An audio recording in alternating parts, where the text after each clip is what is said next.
Cassandra, smile, you're on camera. From Blue Dwarf. Podcast voiced by Mr. Tenpup. Original post written by Locke on March the 28th, 2011. Who? Cassandra. Where? The ambassador's apartment. When? About 5 hours after Brittany's earlier speech.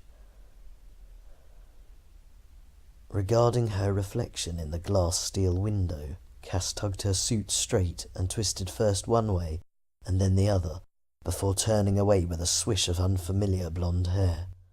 Press conference in 10, Cassandra called from the other side of the room, where she was lounging opposite Mr. Butler on one of the expensive sofas adorning the ex-ambassador's apartment.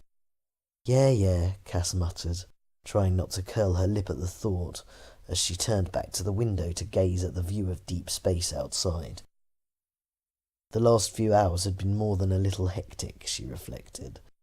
There had been the shouting, the questions, and the dozens upon dozens of calls from media organisations, along with the hundreds of others from perverts, psychos, and other assorted stalkers, and one near apoplectic voicemail left by someone senior in the Space Corps that Cass was pretty certain had been associated with Brittany at one point. She had expected all of this, but now that it was actually happening, even she was somewhat taken aback at the momentum of this thing that she had caused. The room's main terminal chimed, interrupting her reverie with an incoming call. But Cass just ignored it, staring resolutely out of the window and letting it chime again until Cassandra finally intercepted and screened the call. It was probably just another pervert anyway. Shit, Cassandra barked, suddenly sitting upright, her fingers dancing over her handheld. Shit, take this call. Oh, what now? Cass turned, tight-lipped, to quizzically regard her former self. Ultra-secure line, it's the Prime Minister, Cassandra hissed, her eyes narrowing. Cass grimaced, but walked as casually as she was able across the room to take up position in front of the main terminal. Okay, patch him through.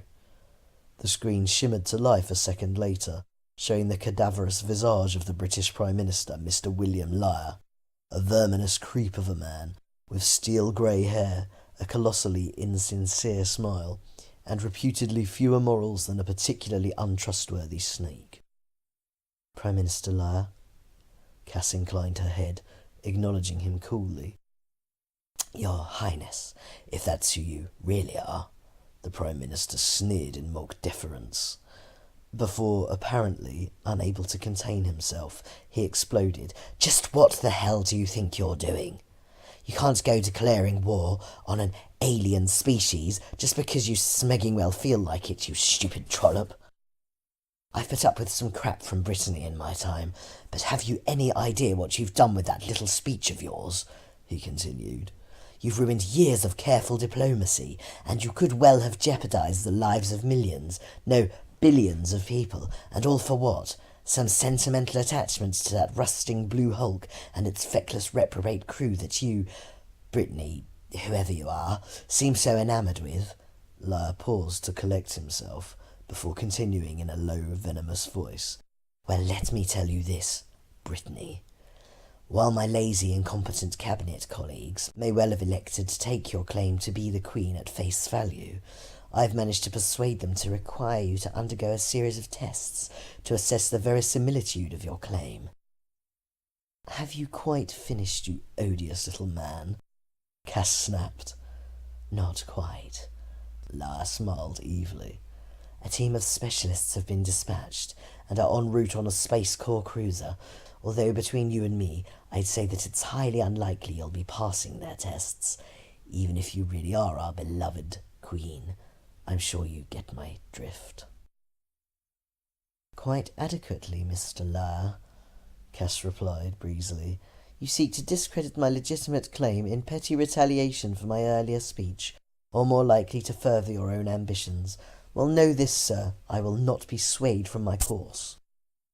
The Hymenoptera are an utterly implacable foe, she continued.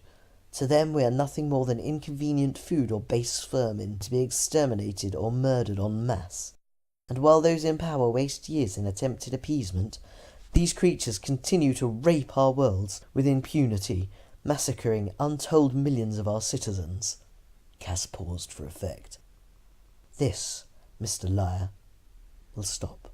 End call. The screen flicked off and Cass turned away. Slave system get all that? She asked Cassandra. Of course, the other woman replied. Every bit of it. I'm surprised he let his guard down sufficiently to make those threats, although that could be part of another plot of his. Perhaps, Cass frowned, or maybe he just didn't anticipate me having subsumed the dwarf's comms systems. Either way, tread lightly, Brittany.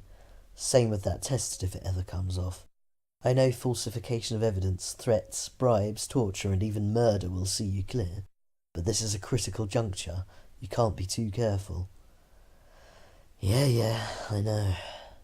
Cass sighed. You think he swallowed all that Hymenoptera crap?